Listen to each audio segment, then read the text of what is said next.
Ал бастайық 2024 жылдың қорытындыларын, жалпы енді қорытынды деп атау қиын, бірақ та біз сіз үшін қызық формат дайындадық. Менде бір кішігірім сюрприз бар. Қазақстанның және әлемнің 4 ең бір өзекті, бірақ та енді өзекті ғана емес, қызық та емес жаңалықтарын біз талдап көрейік. Бірақ та талдағанымыз жай ғана талдап қою ғана емес, ол жаңалыққа қауым дер назар берді ма, немесе аз назар берді ма, соны бақылап көрейік. Соны талдау үшін менің қасымда досым Мұрат Данияр, білетін шығарсыз. Енді жұрттың баласы деген лақабаты да бар. Кейбір адамдар оның шын атын да білмейді. Ең өкініштісі сол. Адамдармен танысасың ғой, Мұрат десем, мен сіздің атыңызды білемін дейді. Маған айтады, сексуальные люди, сәлем дейді да. Ал жарайды. Секси пипл. Шартына түсіндіріп көрейін. Мен жарайды. Мына қара, бізде екі не бар.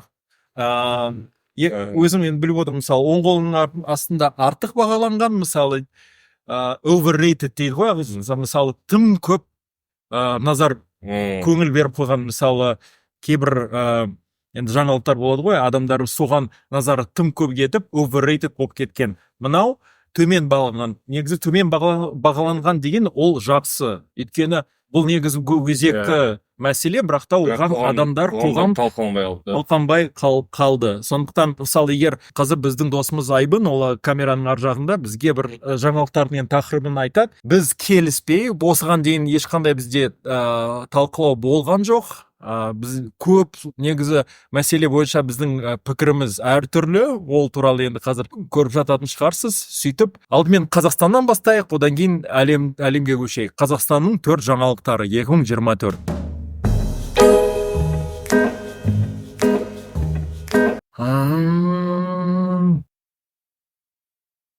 Жоқ, мысалы қара, мына жерде сұрақ артық бағаланған десең, бұл мысалы сұрақ менің ойымша өте маңызды. Бірақ ол көп бағаланды және көп талқыланды. Малай не істесем болады. Мысалы, артық төмен бағаланған үкіметпен десем болады. Үкімет бұған кішкене бүйтіп үлкен бір зат қойып кетті деп айтсам болады. Ондай болады бізде заманауи канал. Меніңше артық бағаланған. Оны мен енді біздің негізі пікіріміз бұл жақта Мұратпен қарама-қайшы. Мұрат бұрынғыдай уақыт белдеуін негізі қалайды, өйткені енді таң атқан кезде мен +6-пен өмір сүргім келеді. +6-пен өмір сүргісі келеді. Мен +5-пен өмір сүргім келеді.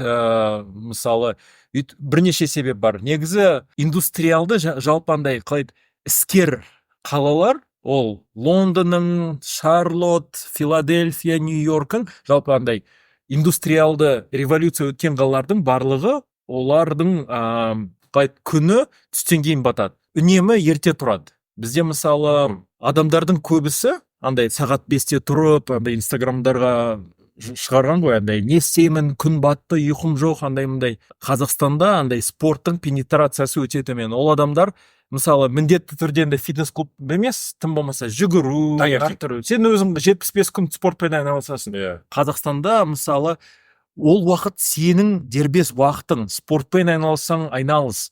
Жалпы сол меніңше күннің ерте шығуы ол іскерлік саясаттың, іскерлік қоғамның бір негізі бір атрибуты сияқты. Бірақ та дегенмен артық бағаланған дегенім, одан қатты тура бір өмір өзгеріп жатқан да жоқ, ал оған берілген назар меніңше тым артықша. Мен келіспесем. Мынау сіздің пойнтыңыз өте жақсы. Мысалы, индустриалды қоғам, біз ерте тұру керек, біз кішкене жалқаумыз деген пойнттарды айтсаңыз, онымен кішкене келісуге болады. Бірақ бұл жерде ең маңызды сұрақ, үкімет осы өзгерісті қалай жасады? Үкімет өзі просто жасай салады. Дұрыс па? То есть біз егер өзімізді демократиялық қоғам деп санаса, конституцияға қарап, билік біздің қолымызда десек, ең бастысы үкімет бізден сұрау керек болды.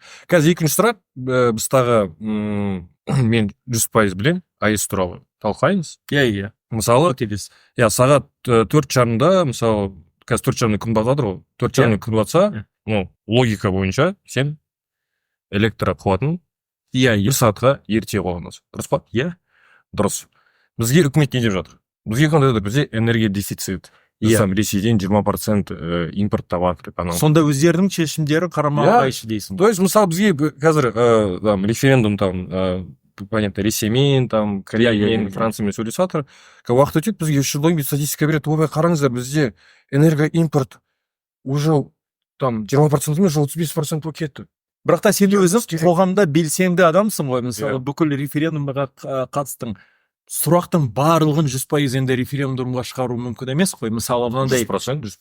өзекті емес, артық бағаланған сұрақтарды. Жоқ, референдум деген негізі өкімет өзі тағайындаса. Егер бұл өкімет енді әрине демократиялық болса, басынан бастап сайланған өкімет болса, ол екінші сұрақ. Бұл жерде ең басты мәселе референдум, ол ең соңғы инстанция.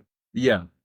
Оған дейін ең бастысы, мысалы, біз сайлау. Сұрақ уақытында сайлау давай тұрайық. Мысалы, ең бастысы біз сайлаған депутаттар парламентта осы өзгеріс туралы әр жағынан бір соғыс болу керек болған. Иә. Мысалы, аманаттың депутаттары қашан осы қазанда ма, қыркүйекте ме айта бастады. Ойбай, біз қарсы едік. Ол кезде сен қайда едің? Біз келіспейміз, біздің халыққа жаман екен, бір бөле шербер деп. Ойбай, біз қанша наурызда сонда басында сұрамады. Басында оларды сұрамады. Жоқ, механизмі 100% қате. Мен бұл жағынан келісемін. Сол механизмі. Мысалы, референдум туралы, мысалы, АЭС туралы, мен АЭСке сұрақ жоқ. Мысалы, атомның электр қуатына, сұрақ. Бірақ механизмі толықтай келсем қате. Механизмі қате, механизм дұрыстап жасасаңыздар, егер мынау осы өзгерісті маған, маркетинг жағынан дұрыстап сатсаңдар, мен оны сатып алушы едім. Бірақ байқадың ба, жалпы негізі қандайдай өзгеріс енгізбесек, жалпы қазір қауымның, мысалы, үкіметке деген сенімділігі өте төмен. Соның жалпы төмен. Жақсы болсын шешім, мысалы, жаман болсын шешім, сенімділік өте төмен. Содан бастау керек. Қазір уақыт туралы өзімнің андай, егер мен индивидуалистік өзімнің проблемамды айтатын болсам, мысалы, мен далада баскетбол ойнап жүріп көремін. Далада баскетбол ойнап жүріп көремін. Бізде далада баскетбол ойнайтын алаңдарда свет көбінесе жоқ. Біз күннің Алланың берген күнмен ойнаймыз да. Баскетболды өкінішке орай. Кешке ойнайсыңдар ма? Жоқ, мысалы, кешке жұмыстан кейін адамдар келеді. Мысалы, там 7-терде адамдар келеді, жұмыстан келдің, сен киімін тастадың, бір 7:30-да ойнадың, сен 7:30, 8:30-ға дейін уақытың болған. Түсіндім. Қазір сен жұмыстан келесің, сен мысалы далада бір андай командный спорт ойнауға, сенде бірақ та салқын дала, солай емес па? Бізге салқын емес, бізге ең бастысы көзбен көру керек қой. Дұрыс айтасың. Жоқ, жалпы сенікі дұрыс. Әрбір адам өзінің жеке өзіне қалай өміріне әсер етеді, сол туралы енді айту керек қой енді. Сен түсініп тұрсың, мен баскетбол енді түнде, кешке ойнамаймын. Таңертең 6-да тұрып ойнайсың сонда. Сонысы қызық қой, жалпы кейбір адамдар спортты мысалы таңертең тұра сала андай істейді. Енді сондай ережеге жоқ, таңертеңгі спорт, ол менің ойымша жүгіру, фитнес, там кішкене турник, брусья, мынау. Мысалы, менің ойымша андай high intense, андай 5-5 характер ұту, ол кішкене эмоционалды түрде кішкене қиындау сияқты. Сонда топтық спорттың түрлері кешкіге топтық спорт ол кешке. Таңертең бәрі тұра бермейді дейсің. Жоқ, таңертең ойнасаң сенде бір энергия қалмай қалатын сияқты. Өйткені аяқта ұрысып, баскетбол ондай күнде бар. Ұрсасың, ұрысып, енді мен ойнайтынмын көріп тұрсың. Енді бұны любой уақытта ойнай бересің. Джентльменский спорт. Мен таңғы 4-ке дейін ойнаймын негізі.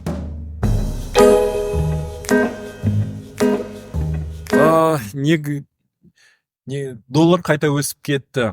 Меніңше артық бағаланады, тым артық назар берілген. Сен не деп ойлайсың? Тым артық дегенім, жалпы бұл әрине өте өзекті мәселе. Дегенмен бізде жылдап қарасаң, мысалы, 14 жылдан бері күрт жылдан жыл өсе береді. Негізі осы өскен, мысалы, пайыз бөлшегі 14 жылдан жыл 15 жылда болған девальвацияға қарағанда төмен. Кеше ғана, биыл ғана басталған мәселе емес. Бұл бұрыннан бері келе жатқан Қазақстанның проблемасы. Сондықтан биыл таңғалып, енді 500-ден асты деген, ол енді әрине бір жаңа бір жаңалық туындырып туындайтын емес сияқты меніңше. Өйткені бұл жаңалық емес. Бұл деген 14 жылдан бері біздің экономикамыз енді қалайда дефициттік экономика болғандықтан, мұнай, газ. мысалы нет импортер біз, нет экспортерға қарағанда. Сондықтан меніңше енді 500-ден артты, енді әрине бұл бір психологиялық бір белес шығар, содан енді асқаннан кейін енді бұл жанымызға тиген шығар, бірақ та дегенмен бұл тым артық меніңше. Өйткені бұған дейін мысалы 2014 жылының ақпанында 150-ден 180-ге асқанда ол кезде тура митингте болған, адамдарды қалайды ұстап 150-180-ге. Ол ең жаман болған бізге, мысалы бизнесті еңді бастаған кезде ең қиын болған да бізге. 14. Мен енді бизнеспен 13 жылдан бері айналысып келе жатырмын. Енді оған дейін мысалы 99 жылды есіңе ал, ол кезде 2014 дейсің ба? 14 ақпан. 2014-те менде күндік бюджетім 500 теңге болған. Енді сол 500 теңге мысалы бұрын слайда $3 асқан болса $2 болып кетті. Қазір сонда бір 1500-2000 теңге болу керек. Сол. Мен келсем, өткені қазір өз реакциямды қарап отырмын, өткені менің реакциям андай үйреніп қалған сияқтымыз. Менің реакциям өте андай өзімді ұстап, андай бір аналитикалық реакция болды. Өсті, неге өсті, ол түсінікті, андай Ресейдің рубльмен паритет ұстау керек. Өйткені Ресейдің рубльмен біз паритет ұстамасақ, бізде 50% азық-түліктің бәрі полкаларда ол Ресейдің тауарлары.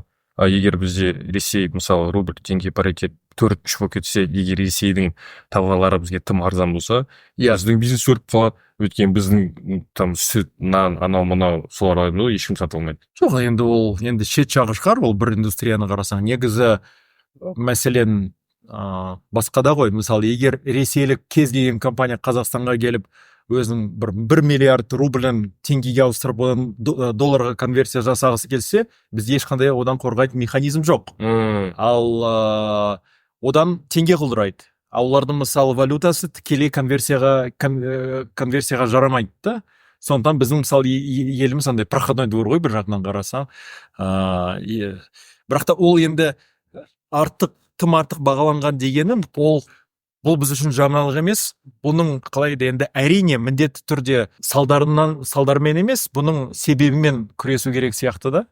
Экономиканы жақсарту, реформалар, бірақ та сан өзгергенмен бұл біздің тағдырымыз сияқты ғой. Жаңа айтқандай, мен өзімнің перспективама қарайтын болсам, мысалы, элементарно, мысалы, ChatGPT подписан алайық. $20. $20 деген мысалы қанша 9500 болса, қазір мысалы там 10,500 тұр. Айтпақшы, біздің бүкіл андай жазылу, әртүрлі сервисқа жазылған туралы бір жақсы видео көргіңіз келсе, Explainer KZ-те бізде менің ақшам қайда кетті деген керемет эпизод бар. Ол жерде біздің жалпы қазіргі заманауи адамның шығындары бұрынғы біздің әкелерімізге ұқсас емес. Біздің ақшамыз мысалы өте көп андай жазылу сервистарына кетеді деген керемет видео шыққан. Оны өздеріңіз қарап көріңіз. Ал біз сонымен келесі тақырыпқа көшейік.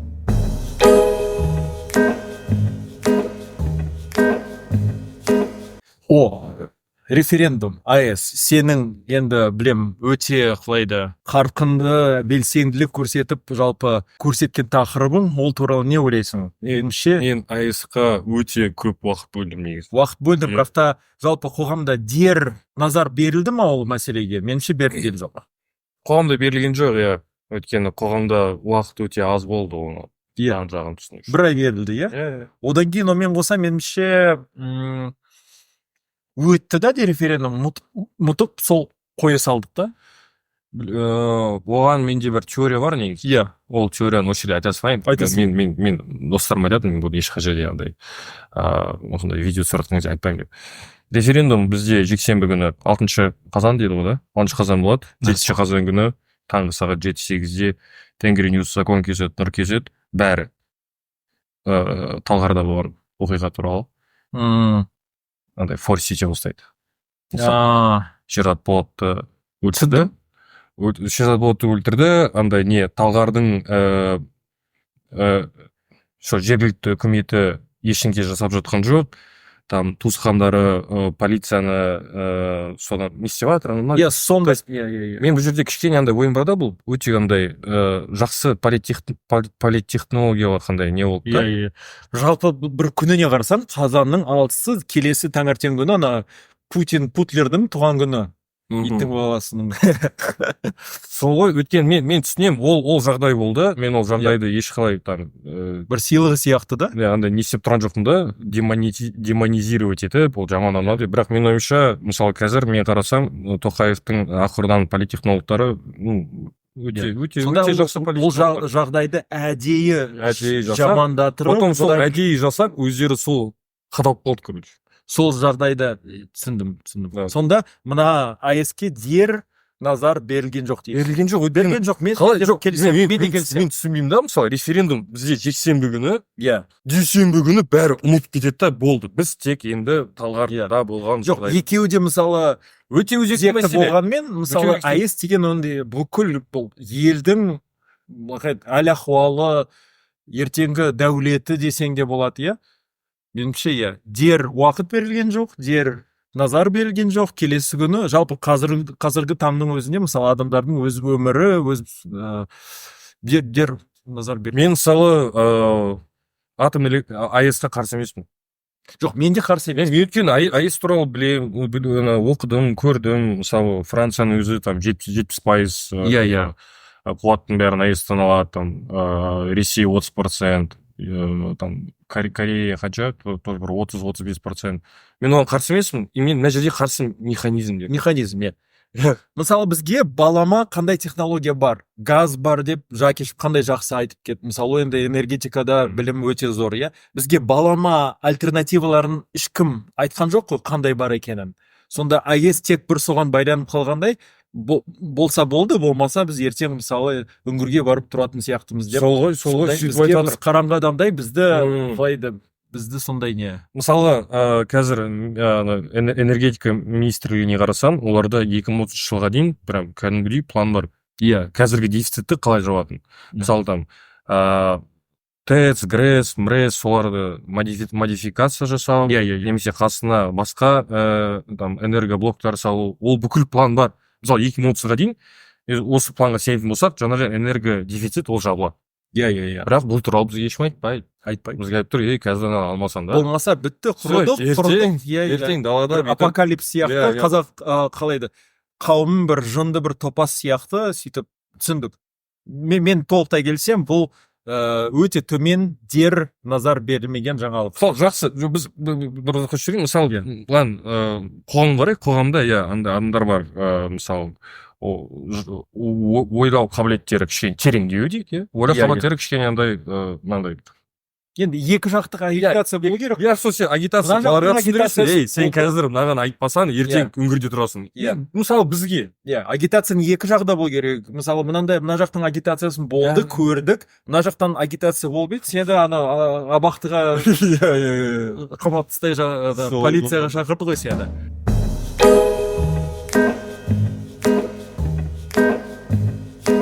Су тасқыны. Міндетті түрде келісетінім, бұл өте дер назар берілмеген меніңше. Өтті? Дер назар берілмеген. Өтті де ұмытып кеттік. Мен мысалы өзімнің YouTube шығарылымда, ол жерде әрине олмен бірге Бишімбаевтың соты болып жатқан. Сол кезде мен осы су тасқыны туралы түсірген кезде мен айттым, су тасқыны қазір бітеді. Қазір бітеді, ең жақсысы андай адамдар қайтыс болған жоқ. Екі несчастный случай болды. Неде, қай жерде? Құлсарыда өздерінің үйлеріне трактормен барып, төңкеріп кезде. Бірақ осы су тасқыны ең қызығы, су тасқыны біткеннен кейін, анау сот болып кетті. Не андай возмещение ущерба. Вот сол кезде қызықтан салады дедім. Сол кезде қызықтың бәрі басталды ғой, андай жергілікті үкімет андай OLX-тан қарап, мысалы, сен мына орындығың 30 мың теңге тұратын болса, OLX-тан мысалы 5 мың теңге тұрып, 5 мың теңге тұрады, қалайсың 30? Ол мәселен, одан адамның уақыты бар, андай бір механизм тапқан жоқ та. Одан жоқ, бұл енді жаңалық түрде қарастырсақ, бұған дер назар тек қана қалайды ақпараттық құралдар арқылы берілмегені ғана емес, адамдардың жалпы назарын аз алғаны сияқты меніңше. Тез ұмытып кеттік та. Біздің ең басты мәселе осы адамдарда, жаңа айтып тұрмын ғой, андай нелері Есте сақтауға есте сақтауға өте андай орыстар дейді ғой, как у рыбки дейді ғой. А. Сондай сияқты да, бір зат болады, бір зат ұмытып кетеді да. өмір сүріп. Қазір пандемия ешкімнің есінде жоқ. 4-5 жыл бұрын Иә. болған зат, мысалы 4 жыл бұрын. Жалпы ол меніңше тек қана біздің қоғамдық емес, ол енді жалпы заманауи. Қазір тиктогың бар, Иә. қазақ енді Күніне миллион информация, иә. тренд бір апта өмір сүрсе, значит, бұл Иә. өте Бір ай болған зат, ол көнерген болып кетеді. Чилгай деген уже ұмытылды ғой. Ол кім? Білмеппін. Ол кім деймін. Ал жақсы, жарайды. Чилга. Ал енді осымен біз Қазақстанның тақырыптарын енді қалай болса да төртеуін таңдап сұрыптап талқыладық. Егер біз талқыламаған тақырыптар болса, әрине бізді комменттерге барып сөгіңіз, ұрысыңыз, әрине назар аударамыз. Ал енді осы келесі әлемдік топ 4 жаңалыққа көшейік. Бірінші жаңалық сонда қандай?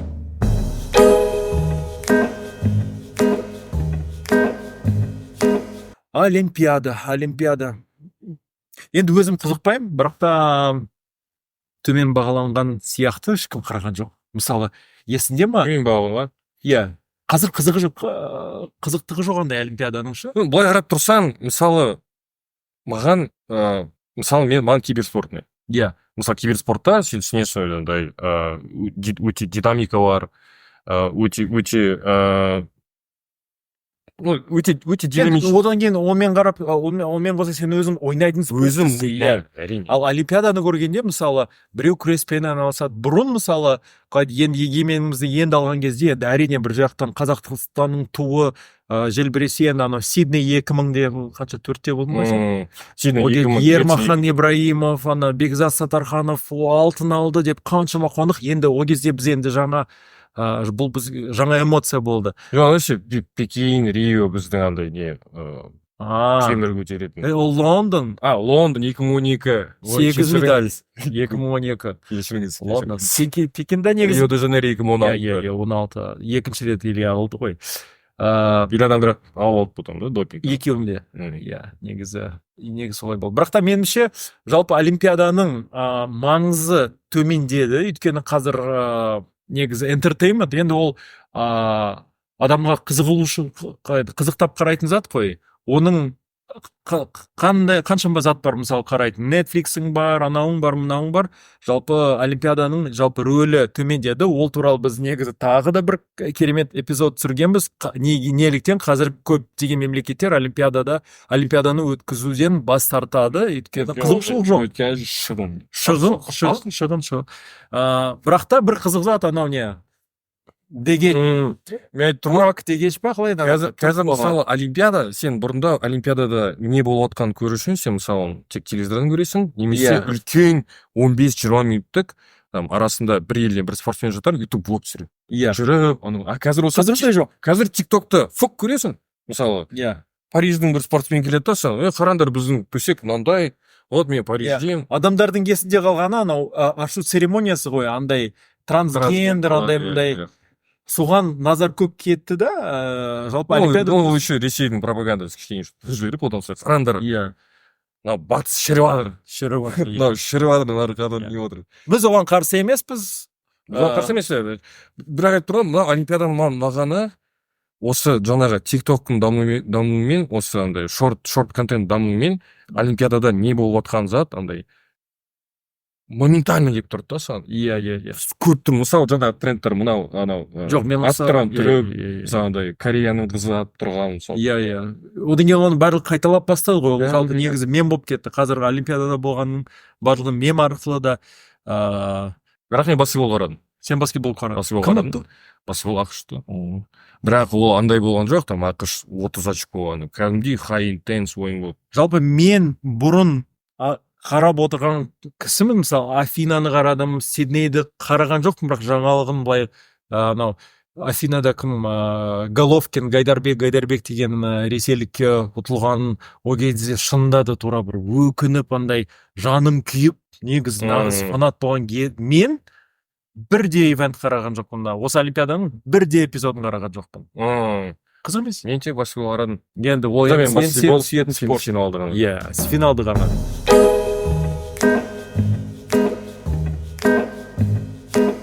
Американдық сайлау overrated. Тым көп назар берілген меніңше. Мен overratedпен келіспеймін, өйткені underrated деп айта алмаймын. Мен ойымша бұл өте өте маңызды сайлау. Ең бастысы сонда дер назар берілді дейсің. Ең бастысы Америка әрине көрсетеді, ол жерде демократия бар екен, бірақ демократия деген кішкене енді сұрақ қойылады, өйткені ол жерде андай екі партиялық авторитаризм айтсақ болады. Дуополия. Бірақ та ол екі партияның ішінде өте үлкен андай конкуренция бар. Бірақ маған неге мысалы бұл сайлау қызық болды, өйткені мысалы қазір Ресейде, Украинада болып жатқан соғыс, Ресей бастаған соғысының бітуі, бітпеуі осы Трамптың бүйтіп иығына ілініп қойған сияқты да. Өйткені Трамп мен қазір президент болған, бекіп тұрсайын, үштейін тұрсайын. Меніңше, бірақ та меніңше негізі соған енді қатысы жоқ сияқты да, андай соғыстың біту ма біту емес пе. Жалпы мен үшін сол американдық сайлау ол жалпы сол елде болып жатқан құбылыстар, ол елдің портреті. Өйткені біз ойлаймыз ғой, Америка ол деген қандай алда келе жатқан мемлекет, барлығы либерал, сонда елдің портретін беріп отырған Трампқа берілген дауыстардың мысалы қаншама реднектер бар, интеграция, депортацияны жақтайтын. Өйткені әлем деген біз романтикалық көзілдікпен қарай алмаймыз ғой. Бүкіл Америка штат Массачусетс сияқты, Бостон сияқты өмір сүреді деп, өйткені модный фраппе шай ішетін, көрсетті ғана, то что ең білімі жоғары білім алған штат ол Массачусетс, Бостон. И олар кімге олар не демократтарға береді. Мәселен, жалпы біз әлемді бір идеализировать етіп. Бір романтикалық көзілдікпен қараймыз ғой. Мәселен, жалпы Европада келе жатқан тренд ол андай ультра оң, ультра райт, фар райт деген жалпы қозғалыс қой.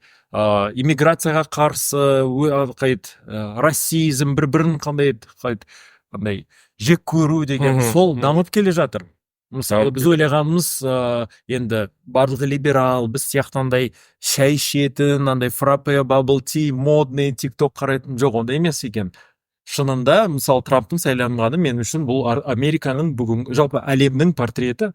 Негізі overrated дегенім, ол деген Америкада жалпы институттардың жұмыс істейтіні соншалық, кім тағайындалғаны онша маңызды емес қой. Бірақ кім тағайындалып, ол тағайындала берсін. Бұл мемлекет өзімен өзі функция істей береді.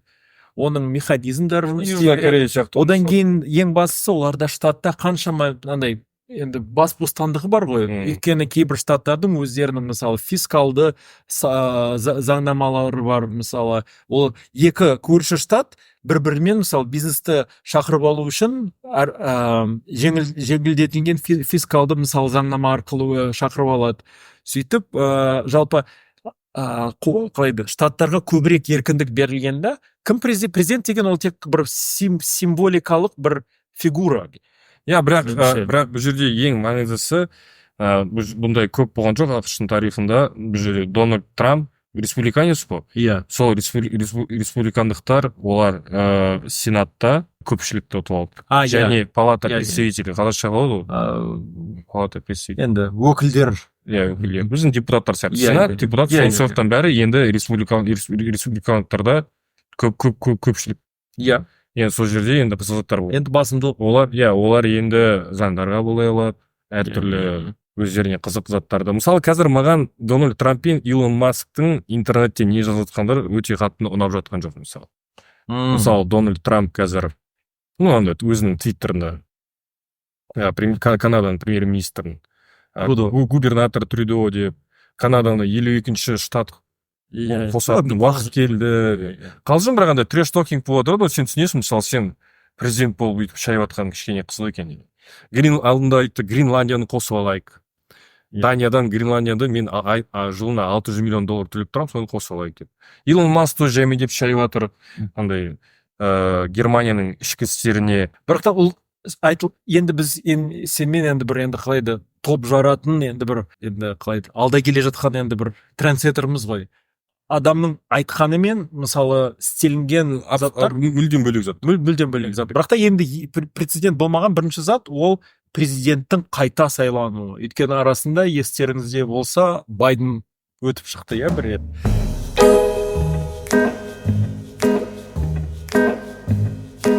PDD, йоу. Маған осы тақырып мүлдем қызық болған жоқ. Қызық болған жоқ па? 100%. Маған адамдар жазып жатыр, Мұрат, PDD туралы сөйлесей. Мен де мен тым артық. Анау 100%. Мен білмеймін, маған қызық емес мүлдем. Қызық Болып емес. жатқан анау Голливудтың ішінде не болып жатыр, оны өйткені менің өмірімнен бір ешқандай әсері жоқ, и маған қызық емес. Маған бір адамдар айтты, Мұрат, осы туралы түсіріп дедім, несін түсіремін? Жоқ, жалпы мысалы ол біздің енді сен жасың үлкен ғой, енді аташқа болып келе жатырсың ғой. Мәселен, мен бір рет осы бір досымен, бір 40 жастағы досым, андай сақалы бар, неге барғанбыз, анау бір барға барғанбыз, ана Алматыда. Андай кикербол ойынын ойнап жатқанымызда 2 жас бала біздің қарама қарсымызда болған, ол мен қыз дейді. Оның енді алмасамыз бір енді әртүрлі топпен алдында біз екеуміз болды. Ондан кейін ана қыз менің жағымда ойнаған кезде андай енді ойнаған кезде байқаусыз шынтағың тиіп қалады ғой. Бірақ та андай жас балалар кешіріңіз сіз алшағырақ тұрсаңыз бола ма? Андай Менің просақсам кіріп иә, өйткені олар мысалы кейбір догмалар бар, андай феминизм қарсы емеспін. Бүкіл бар мысалы, бірақ та олар кейбір сол идеяларды абсолютизмға дейін жеткізіп, оның категорикалық түрін былай шығарып алады да, олар үшін басқа альтернатива жоқ, меніңше. Сол тұрғыдан қарасақ, тақырыптың өзі не еді? PDD, иә. Меніңше бізге қызық емес болғанмен, меніңше мына біз білмейтін, бірақ та бізден жасырақ келе жатқан ұрпаққа қызық болған шығар. Өйткені олардың құндылықтары, меніңше олар мен ойымша бұл құндылыққа байланысты емес, өйткені менің қасымдағы бүкіл достарым, таныстарым, анау мынау осы PDD-ның андай максималды түрде не болды талқылау қоғамда, менің қасымда күнде PDD туралы неше түрлі әзілдер, мемдер, мен тиктогым, инстаграмым, стендаперлар сол туралы әзілдеп жатыр. Мен осы ортақтан, бірақ бұл маған қызық емес. Мен әрине түсінемін, прецедент анау. Иә. Трансформация болып жатыр. Өйткені бұған дейін мысалы бізге Голливудтардың жұлдыздары анау сонау бір әлемнің бір қол жетпес бір олардың өмірдерлері мінсіз андай журналдан ғана көреміз. Қазір енді информация әлеуметтік желілер арқылы арамыз жақындады. Әртүрлі мысалы Джастин Тимберлейктің андай абьюзін біле бастадық, андай Бритни, консервейторшип андай сұрақтарын біле бастадық. Сондықтан меніңше енді әрине бұл трансформациясының бір қалайда сигналы шығар, бірақ та келсем бұл тым артық назар берілген бұл жаңалыққа. Бәлкім халық қандай зрелище керек. Сол ғой, бұл ең бастысы зрелище. Майын тамызып, ертең түрмеге отырса. Оның соты басталған жоқ қой. Әлі басталған. Аптасына 2 рет бір жаңалық келеді ғой, PDD-ға тағы бір 2000 жылы бір зат жасады, 2005 жасады, 2010 жасады. Оның сұрақ жоқ, PDD отырса отырсын. Иә, бірақ та ол біздің өмірімізді енді соншама өзгертетін сияқты емес. Мысалы, егер біз жаңа феминизм, әйелдер құқықтары айтатын болсақ, бұған мысалы Бишімбаевтың кейсі мысалы қатырақ ықпал берді деп айтсақ. Біздің перспектива 100%. Бірақ та енді PDD-ның істеген заттары, ол деген тура Бишімбаев қасында енді оның істеген жаман, бірақ та анау сотқар ғой, бір арал жалдап қаншама бір жасы кішкентай қыздар. Мен мысалы енді ол дәлелденсе енді әрине. Мен мысалы сүйікті актерлердің бірі Кевин Спейси болған. Жаңа House of Cards бар ғой. Иә. Сол болған, сонан оған да неше түрлі сотқа беріп, балаларды, жігіттерді 18 жасқа, 17 жасқа жігіттермен сексуалды бір қарым-қатынас түскенде мен сөзіп жүрген басында жоқ, Кевин Спейси все-таки актер, ұлдармен ба, қыздармен ба, неважно, то есть не соттан кейін ол не доказан болып шықты да. иә Сонымен HBO-дан Spacey Unmasked деген документалка көремін. Сол кезде енді Кевин Спейси кішкене бірақ та мені түзушілер несі ортақ сол ана бишімбаевпен болған ол андай бұл адамдар өздеріне мына заңның жетпеуін мысалы қалай олар өздерін заңнан мысалы жоғары сезінген да олардың чувство собственного достоинства дейді ғой. Олар мынандай максималды тура деңгейде да, бір пайғамбар деңгейде альфа самец оны кез келген көрген затты алса бұл менікі деп. Мен анау Кевин Спейси Unmasked просто көргенім 35 жастағы мынандай качок жігіттер отыр бүйтіп ше. Айтады мен 18 жаста армиядан келгенмін дейді. Голливудқа өмір бойы армандағанмын түске дейді. Кевин Спейсині көремін, мені осовқа шақырады дейді. И Кевин Спейсині бүйтіп шетке алып барады да дейді да, бүйтіп анау гениталияны бүйтіп ұстайды да бүйтіп айтады. Кешке не істейсің дейді. құлындық мүшелерін дейді қазір. Кешке не істейсің дейді. Мен айтады, мен ступорда оқыдым. Мен сол кезде мен сол документалын көргенде мен тек сол кезде көзім жетті. Қыздар неге ұшырайды, не сезінетін. Осы документалка өте үлкен маған. Көріңіздер, Мұрат кеңес беріп отыр. Соңғы жаңалық Сирия. Енді Сирия деген ол ауқымды тақырып, бірақ та нақты сол Сирияда Башар Асадтың режимі құлады, өзгерді. Сол менімше назар берілді ма? Емес. Менімше берген жоқ. Өйткені одан біз қаншама сабақ өзіміз үйрене аламыз, иә? Ол туралы мысалы біз талқылаған жоқпыз. Қаншама негізгі жалпы диктатураның салдарын біз ең бастысы мысалы Сириядан қанша біздің азаматтар қайтарылды. Неге Аль-Каидаға кетіп қалған, ислам мемлекетіне кетіп қалған. Сол туралы неге бірде-бір ақпарат жолдарында бірде-бір еске салып, Сирияда біз азаматтар болған осы Башар Асад кезінде ислам сондай ешқандай. Және ең бастысы мысалы осы Сириядағы мәселе бұл кез келген диктатуралық және автократиялық неге осылай режимдарға көрсетеді да. Егер сенде жаңағы система сдержек противовесов, если сенде мемлекеттік институттар дұрыстап жұмыс істемесе, үлгі ретінде дейді. Егер жұмыс істемесе, егер сен осының бәрін ұстап дамып болсаң, кез келген экстремисттер, кез келген басқа күштер сені бүйтіп 2-3 секунд ығыстырып жүреді. Осы ең басты. Ол бір, одан кейін келесі екіншісі, мысалы ол деген жалпы біз ұмытып қалған 11-ші жылдан келе жатқан 14 жылдық жалпы енді азаматтық соғыстың қорытындысы ғой. Ол деген жалпы өте маңызы жалпы өте зор. Өйткені жалпы регионда қандай өзгерістер болады, Иранның рөлі қандай болады, Израильдің рөлі қандай болады. Жалпы бізге өзің айтқандай біздің халық оған қарап қандай қорытынды өзі үшін жасай алады. Біздің мысалы билік па, біздің қауым ба, әрине тек қана қалайды енді режим өзгере салған жоқ. Оның қаншама салдары бар, оның қаншама алып келген себептері бар. Соның барлығын талдап, жалпы қаншама сабақ тарих біздің көзіміз алдында мысалы жазылып жатыр. Өйткені біз араб көктемін бақыладық қой. Ливияда болған Каддафи, Египет, Хосни Мубарак, ол бастаған Тунис, сөйтіп соның барлығы жалпы бір үлкен бір тарихта өзінің міндетті түрде орнын алу керек. Ол туралы қалай жазылу керек екен. Бұл лидерлар енді ақпараттық құралдар бұрын телевизор болғанда бір бөлек, өздерін қалай енді қол жетімсіз бір андай құдай ретінде сезінген ғой өздері мемлекеттерінде. Арада Twitter келді, Facebook келді. Тез арада бұның барлығы қандай тез өзгерді. Сол лидерлар жалпы күтпеген жерден ше.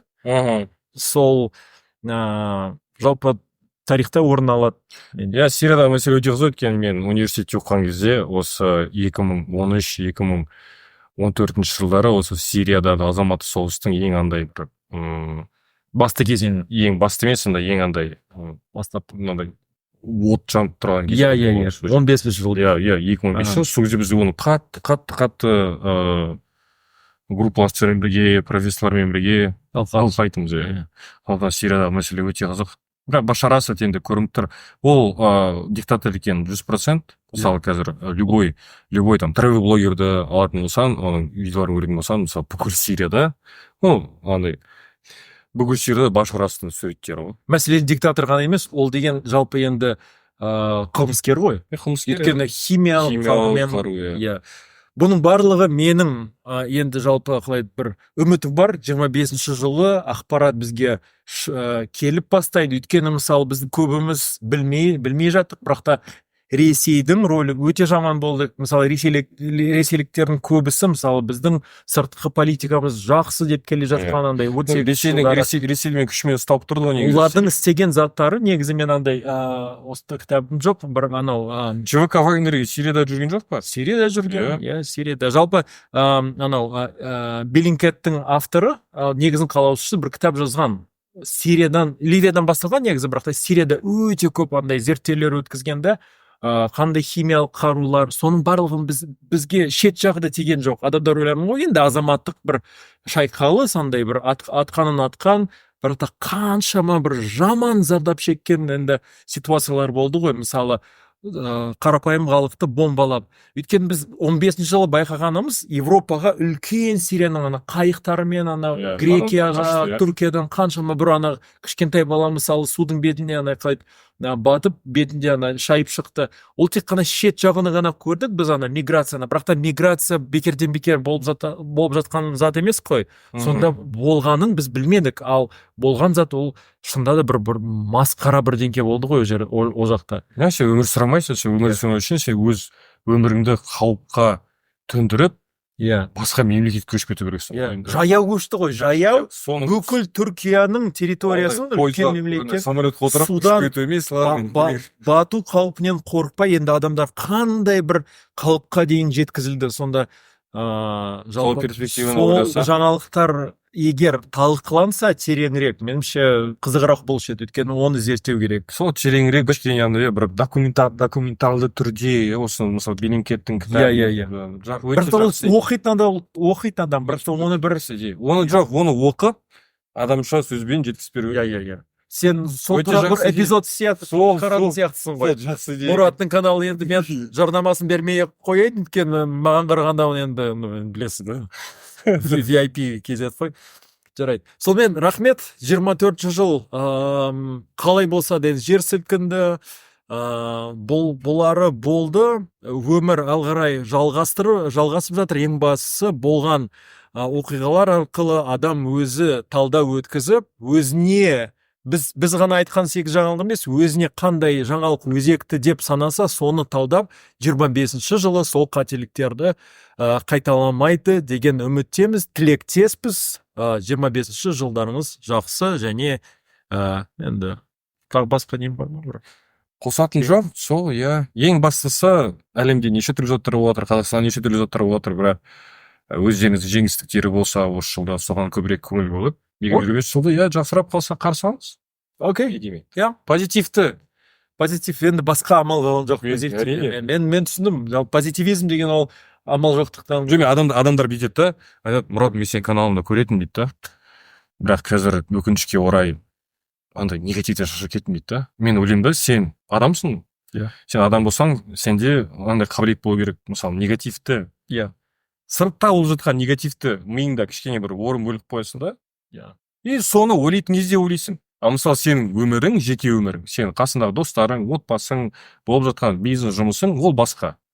Осыны басқа ойланда, әлемде болып жатқан затты мен ойлауға айтқан жоқпын, оны ойлау керек. Ол біздің міндетіміз, біз адамзаттың біз бір бөлігіміз ғой. Сондықтан міндетті түрде кішкене соны бөлуді үйреніңіздер, және де Қазақстанда әлемде отқан заттарға көңіл бөліңіз. Ал енді жазатын мысалы идеяңыз болмаса, жаңалық туралы тілегіңізді жазсаңыз қарсы болып жатпаймыз. Рахмет! Сау болыңыздар.